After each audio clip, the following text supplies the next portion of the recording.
জয়পাড়া কলেজের অনার্স চতুর্থ বর্ষের শিক্ষার্থীরা, আশা করি সকলে ভালো এবং সুস্থ আছো। আজকে আমি তোমাদের সাথে আমাদের পাশ্চাত্য সাহিত্য তত্ত্ব এবং সাহিত্য সমালোচনা পদ্ধতি এই কোর্সের একটি বিষয় সম্পর্কে আলোচনা করব। আমি আজকে তোমাদের সাথে মূলত লঙ্গিনাসের সাবলাইম তত্ত্ব এই বিষয়টি সম্পর্কে আজকে আলোচনা করছি। সবাই একটু মনোযোগী হও।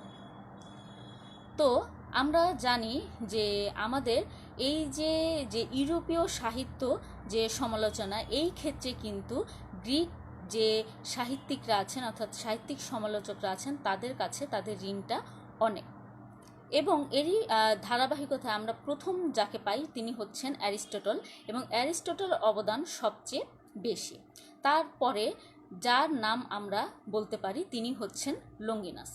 এবং লঙ্গিনাসের আবির্ভাব সম্পর্কে কিন্তু কোনো সঠিক তথ্য পাওয়া যায়নি, তবে ধারণা করা হয় যে তিনি মূলত প্রথম শতাব্দীর লোক ছিলেন। এবং আমরা দেখতে পাচ্ছি যে এই সময় লঙ্গিনাসের সাথে অন্যান্য অনেক সাহিত্যিকদের মধ্যে কিন্তু গুলিয়ে ফেলা হয়েছিল, কিন্তু পরবর্তীতে একটি সময় যাওয়ার পর মূলত লঙ্গিনাস নামে একজন স্বতন্ত্র যে কবি বা সাহিত্যিক তার নাম স্বীকৃত হয়েছে, এবং তিনি মূলত একজন স্বতন্ত্র কবি হিসাবে কিন্তু পরবর্তীতে প্রকাশিত হন। আমরা এই ক্ষেত্রে দেখতে পাচ্ছি যে সাহিত্য, দর্শন এবং অলঙ্কার শাস্ত্রে যে প্রাচীন যে একটি ধারা, সেই ধারার বেশ কিন্তু অবদান রেখেছিলেন লঙ্গিনাস। এবং প্রাচীন সাহিত্যের যে প্রচলিত যে রীতি ছিল সেই রীতিকে তিনি সর্বপ্রথম ভেঙেছিলেন, এবং এই যে সাহিত্যের যে রীতি সেই রীতিতে আমরা দেখতে পাচ্ছি যে তিনি প্রথম যে রোমান্টিক দৃষ্টিভঙ্গি এবং যে সহজাত মানুষের জীবনবোধ বা প্রচণ্ড জীবনবোধ সেই বিষয়টি তার সাহিত্যে প্রথম দেখতে পাই। এবং ধারণা করা হয় যে তিনি মূলত সাহিত্যের ক্ষেত্রে একটি নতুন যে যাত্রা সেটি তৈরি করতে বা নতুন যাত্রা সৃষ্টি করতে তিনি সক্ষম হয়েছিলেন। এবং এই সময় আমরা কিন্তু তার একটি গ্রন্থ পাই। এই গ্রন্থটি মূলত প্রথমত পেরিহাইপোস নামে পরিচিত ছিল, এবং পরবর্তীতে হাফসোসের প্রতিশব্দ হিসাবে মূলত সাবলাইম যে শব্দটি সেটি এসেছে। তবে অনেকে মনে করেন এই সাবলাইম নামটি তার নিজের দেওয়া নয়, কিন্তু পরবর্তীতে তার এই যে তত্ত্ব সেটা সাবলাইম তত্ত্ব হিসাবেই প্রকাশিত হয়েছে বা পরিচিত লাভ করেছে। এবং একটি অদ্ভুত বিষয় হচ্ছে যে এই গ্রন্থটি কিন্তু এত বিখ্যাত গ্রন্থ, কিন্তু তা সম্পূর্ণ গ্রন্থ আমরা পাইনি। শেষের দিকে আকস্মিকভাবে দেখা গিয়েছে যে এই গ্রন্থটি শেষ হয়েছে, এবং পরবর্তীতে এই গ্রন্থটি অন্যদিকে অন দ্য সাবলাইম নামে বেশ জনপ্রিয় বা পরিচিত লাভ করেছে। তো সাবলাইমের কিন্তু অনেক অর্থ রয়েছে। সাবলাইমের অন্যতম অর্থ হচ্ছে যে মহান যে চিন্তা বা মহৎ সাহিত্য বা চিন্তার যে ব্যাপকতা, এবং এই ক্ষেত্রে আমরা দেখতে পাই যে মহান বা মাহাত্ম্যপূর্ণ রচনাই মূলত সাবলাইম হিসেবে পরিচিত লাভ করেছে।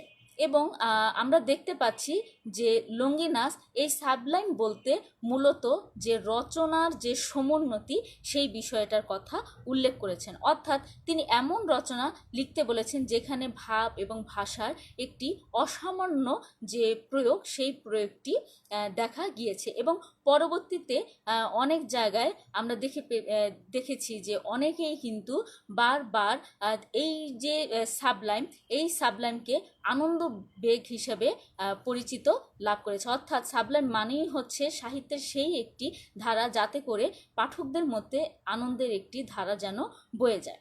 এবং এটি মূলত যেই পুরাতন যে চিন্তার চেতনা সেখান থেকে কিন্তু অনেকটা নতুন ভাব এবং ধারণা নিয়ে মূলত সাবলাইমের এই তত্ত্বটি প্রকাশিত তিনি করেছেন।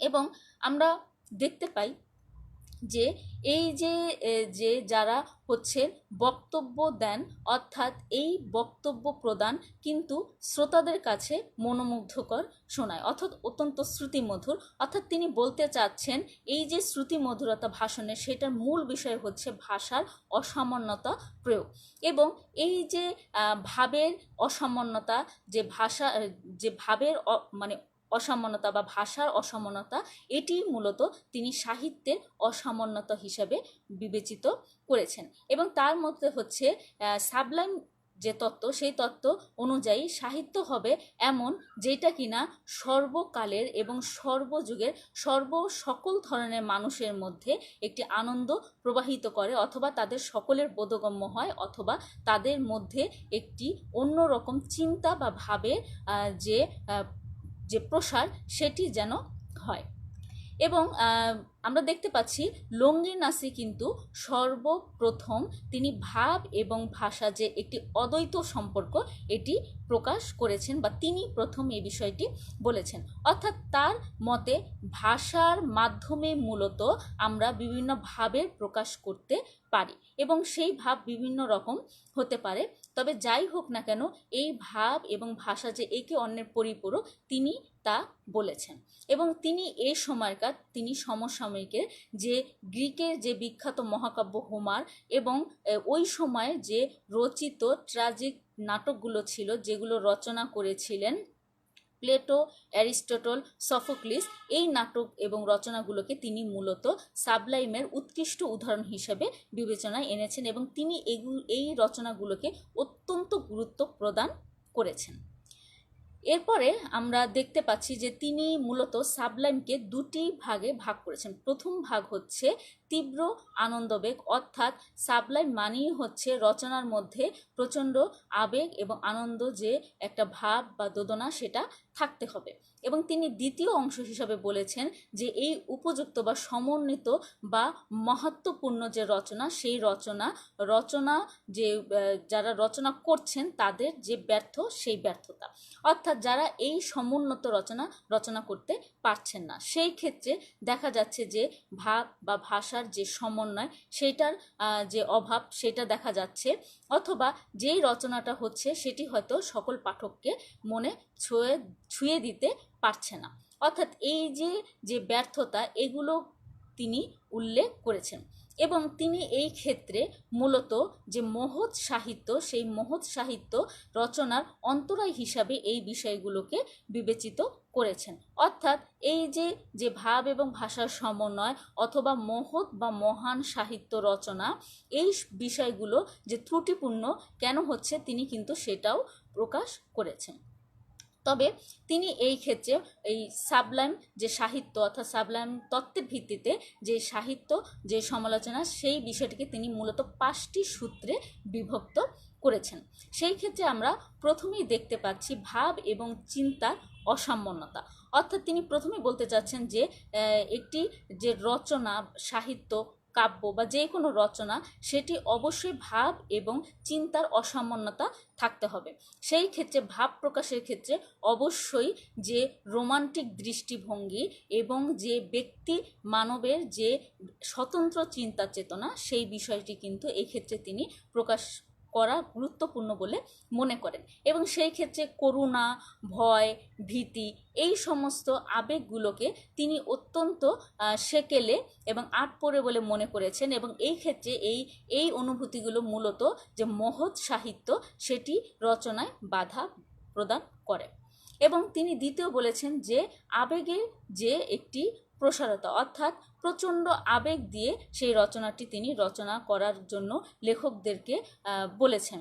অর্থাৎ লেখার মধ্যে যদি আবেগ না থাকে, তাহলে শুধুমাত্র লাইনের পর লাইন বসিয়েই কিন্তু কোনো রচনা সার্থক করা যাবে না। সেটা অবশ্যই কোনোভাবেই কোনো পাঠকের কাছে গ্রহণযোগ্যতা হবে না, অথবা সেটা মনে রাখার মতো কোনো বিশেষ বা অসামান্য বা মহিমাপূর্ণ, মহৎপূর্ণ কোনো সাহিত্য কিন্তু হবে না।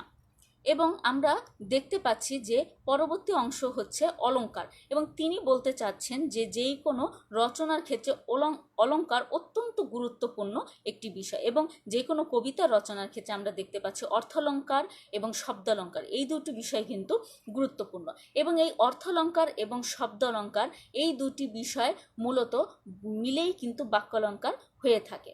এবং এই ক্ষেত্রে লঙ্গিনাস তিনি মূলত শব্দালঙ্কারের থেকে অর্থালঙ্কারের গুরুত্ব বেশি দিয়েছেন, এবং তিনি মনে করেন যে যেই কোনো কবিতা বা রচনা মূলত এই যে অলঙ্কারগুলো সেগুলো যথাযথ প্রয়োগ এবং সঠিক প্রয়োগের মাধ্যমে রচনা সমুন্নত হতে পারে।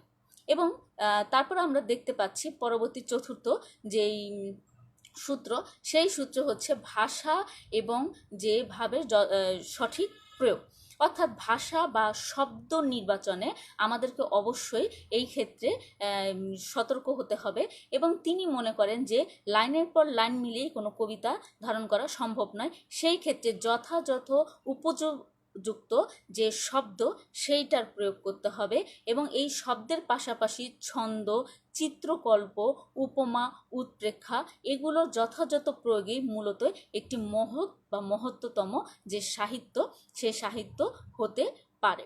অর্থাৎ এই ক্ষেত্রে আমাদের শব্দ এবং ভাষা নির্বাচনে যথেষ্ট সচেতন হতে হবে, এবং অত্যন্ত সাফল্যের সাথে আমরা যদি এই কাজটি করতে পারি তাহলে অবশ্যই আমাদের রচনা যে এক সাবলাইম তত্ত্বকে ধারণ করবে বা সাবলাইম হবে সেটা তিনি মনে করেন।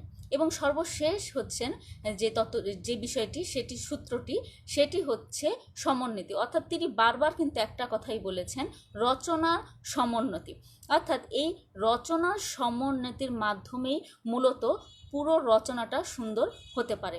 তার মতে কাব্যের যে কোনো মানুষের যেমন তার শরীরের নিটলতা সে অনুভব করতে পারে, ঠিক একইভাবে তাকে তার কাব্যের নিটলতাও অনুভব করতে হবে, অর্থাৎ যেই জিনিস সজীব, সুন্দর এবং অত্যন্ত মনকে ছুঁয়ে যেতে পারে এরকম ধরনের যে রচনা সেটি মূলত সমোন্নতি, এবং তিনি এই রচনার ক্ষেত্রে সমোন্নতিকেও অত্যন্ত গুরুত্ব প্রদান এবং সবচেয়ে বেশি গুরুত্ব প্রদান করেছেন, অর্থাৎ একটি মহৎ এবং সুন্দর চিন্তাকর্ষক সাহিত্য হতে পারে মূলত, বা মহিমাময় সাহিত্য হতে পারে এই রচনার সমোন্নতির মাধ্যমে।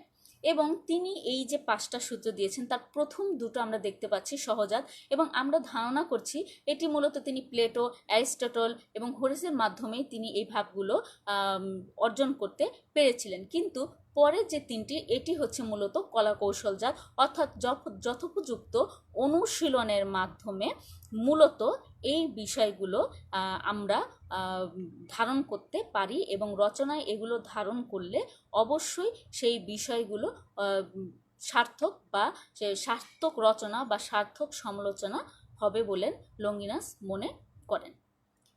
এবং আমরা দেখতে পাচ্ছি যে তিনি মূলত আবেগ, তারপর হচ্ছে আনন্দ অনুভূতি এবং যে ভাবের একটি মাধুর্যতা এই বিষয়গুলোকে বেশি গুরুত্ব দিয়েছেন, এবং আমরা দেখতে পাচ্ছি যে তিনি পরবর্তীতে এই যে রচনার ক্ষেত্রে যে গুরুত্বপূর্ণ বিষয়, অর্থাৎ এমন রচনা আমরা সৃষ্টি করব না যেটি একবার পড়ার পরই পাঠকের যে আকর্ষণ সেটি শেষ হয়ে যাবে, অর্থাৎ এমনভাবে তার সাহিত্যকে রচনা করতে হবে যাতে করে সম্পূর্ণভাবে সেইটার প্রতি পাঠকের আকর্ষণ বা তার আগ্রহ সেটি বজায় থাকে, অর্থাৎ একবার নয় বরং বারবার পাঠক যেন সেই রচনাটি পড়ে আনন্দ অনুভব করে, এই বিষয়টাকে তিনি মূলত গুরুত্ব দিয়েছেন, অর্থাৎ তার রচনায় আনন্দ উপভোগ তার পাশাপাশি যে ভাবের প্রগাঢ়তা সেই বিষয়টি দেখতে পাচ্ছি, এবং তার মধ্যে যে চিন্তার স্বাধীনতা সেই বিষয়টিও কিন্তু থাকতে হবে। এই ক্ষেত্রে তিনি সাবলাইম সাহিত্যের যেটি তার মানে রচনার যেগুলো বাধা সেগুলো হিসাবে তিনি মূলত বাচালতা, তারপর হচ্ছে অতি আবেগ, অর্থাৎ অতি আবেগের আতিশয্য বা অতি অলঙ্কারের আতিশয্য এই বিষয়টাকে মূলত তিনি বলেছেন, অর্থাৎ এগুলোর বাড়াবাড়ি পর্যায় প্রয়োগ কিন্তু আবার রচনাকে সমুন্নত হতে বাধা প্রদান করে।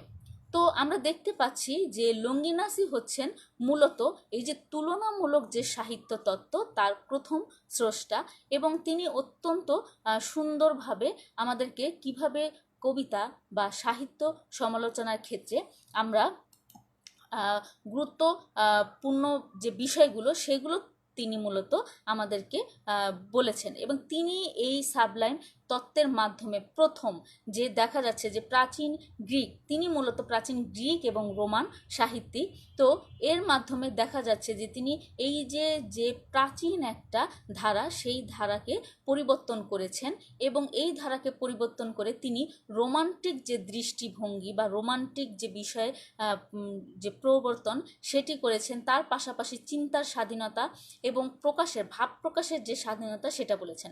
এবং তিনি বলেছেন রচনা এমনভাবে হবে যাতে করে পাঠকের মনে আনন্দের যেমন উদ্বেগ করবে, তেমনি তাদেরকে অনুপ্রাণিত করবে এবং তাদেরকে এই বিষয়ের প্রতি ধরে রাখবে, এবং তারা এই বিষয়টি যখন পড়বে বা দেখবে সেই বিষয়টি তারা অনেক দিন বা চিরদিনই মনে রাখবে। এবং এই কারণেই কিন্তু লঙ্গিনাসের গুরুত্ব এই পাশ্চাত্য সাহিত্য তত্ত্বে অনেকটাই বেশি। এবং আমরা দেখতে পাচ্ছি অনেক সাহিত্য সমালোচক বলেছেন যে অ্যারিস্টটলের পরে মূলত লঙ্গিনাসি হচ্ছেন একমাত্র স্বতন্ত্র যে সাহিত্যিক সত্তা, যিনি কিনা স্বতন্ত্রভাবে নতুন একটি ধারার প্রবর্তন করেছিলেন এবং সাহিত্যের যে গতানুগতিক ধারা সেটাকে তিনি পরিবর্তন করেছিলেন। এবং লঙ্গিনাসের মতে সাবলাইম তত্ত্বকে যদি অবলম্বন করে কোনো সাহিত্য রচনা করা যায় তাহলে সেটা দেশ, কাল এবং ব্যক্তিভেদে অর্থাৎ সর্বকালের সর্ব লোকদের কাছে সেই বিষয়টি গ্রহণযোগ্যতা পাবে এবং সেটি বিখ্যাত বা মহৎ সাহিত্য হিসাবে বিবেচিত হবে বলে তিনি মনে করেন। তো শিক্ষার্থীরা, এই ছিল মূলত সাবলাইম তত্ত্বের মূল বিষয়।